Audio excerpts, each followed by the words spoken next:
Hey everyone, it's unboxing time. And today I've got a Vankto Leisure 430W video projector. Now it's worth saying at this point, this is very much consumer gear. And something I've seen happening a lot recently in live events and broadcasts is how consumer equipment and professional equipment's been colliding. We had situations recently at work where you've got like a £40,000 video switcher right next to a 20 quid little adapter that we bought on Amazon. It's amazing how consumer level stuff is becoming applicable in the professional world and how professional world is creeping its way into people's home broadcasting studios. I think it's amazing. It gives loads of opportunities for people to broadcast and share their content and deliver their messages in different ways.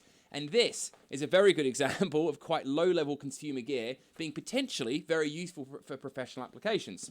I've always said there's no such thing as good and bad equipment, there's just such thing as appropriate equipment. Now, when we're projecting onto trees with video mapping and we need to do it in volume, in very dark environments, on a site where there is a chance where some projectors could get damaged or lost, you don't want to use a 30,000 Panasonic laser projector, you want something like this. So that's the backstory to why we're looking at kit like this. So, not a bad box. Let's flick around to the other camera. Here we go. Okay, so here's the box. Get my mic right. There we go. Cool. So it's okay. Nice little handle on it. Not too bad. Not too bad. Gonna just tilt my camera down there a little bit actually, so you can see it better. Bit more. Bit more. You know I'm new to this whole unboxing stuff. Okay. And inside we have a little canvas case. Not bad for a video projector that cost about 50 quid. So inside here, what have we got? Okay, lots of accessories, remote control, USB cable, one of those little, what I call a figure 8 IEC, those things. I know they have an IEC number, but whatever. And then we also have a, wow, old school, composite left and right with a TRRS mini jack. If you look closely there, what you'll see is that these plugs have a tip, 2 rings and a sleeve. That's because I believe it's video left, right, common, I think, or it might be the other way around. Okay, and the projector itself. Some nice little strappy things.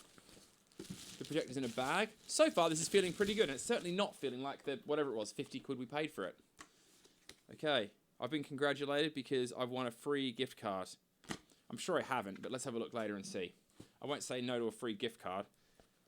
Right, let's have a look. What do we got? Okay. So, IC power, where does that go in?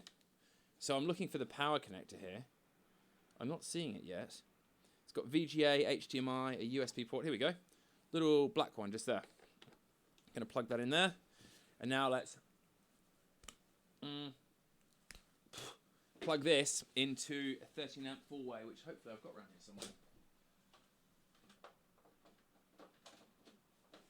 Okay. Let's go back to the other camera now. Okay, here we go. Sorry, box unopening, new to me. Okay, so we've got an orange standby light here.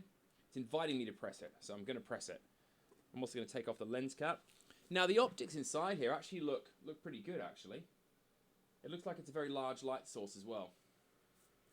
So it's chucking out some light. While it's doing that, I'm going to play with... Can you see on the wall there? Maybe not. With the zoom and the focus. Focus seems tidy. Okay, so the second ring here is actually an optical keystone, which is quite a nice feature for something of this price. You'd normally expect it to be a digital keystone for this, so that's going to probably be either tilting one of the lenses or tilting the transmission thing, which will probably be an LCD inside this one, but I'm not sure yet, I haven't checked. Okay, so we're going to go for English. Okay, English. So already there, if I just tilt that up a little bit here, on the wall, let's just knock out my Elgato key lights. It is visible, but it is very dark. Now let's get some signal going into this thing. Right. Have we got some content on a memory stick here somewhere? Okay, so it's got a USB input on the side here.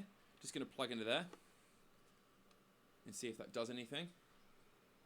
Let's go to the menus. Okay, picture mode, color temperature. It looks actually not too bad. Like, not amazing, but not that bad either. Okay, let's go through the images. USB. I'm not sure if there's content on this USB stick. There might be, there might not. Okay. There we go. Is it going to load anything up? Okay, so we've got now a menu where we can choose movie or music. Let's see what movie's on here. Here we go. The Box of Delights. The Box of Delights. That was a kids' TV show that I downloaded for my kids to watch at Christmas time. Old school BBC stuff. Okay, this is going well. Check it out. It's got a pretty horrendous speaker inside it, but the fact I can just go straight and play the content's brilliant. You know, I'm gonna shut my blinds now. I'm getting excited now because this is working.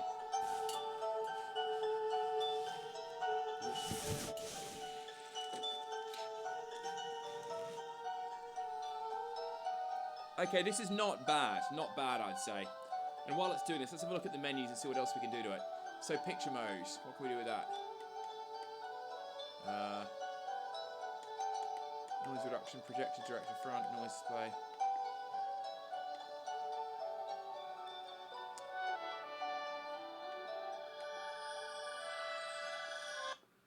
Okay, so it worked, it powered up. It looked, to my eye, probably like about 500 lumens. It cost 50 quid. I believe it's an LED light source. So overall, I'm actually really impressed by this. So the next test will be to take it outside, project onto some trees, maybe some set pieces outdoors, and I'll be looking for environments where it's completely dark.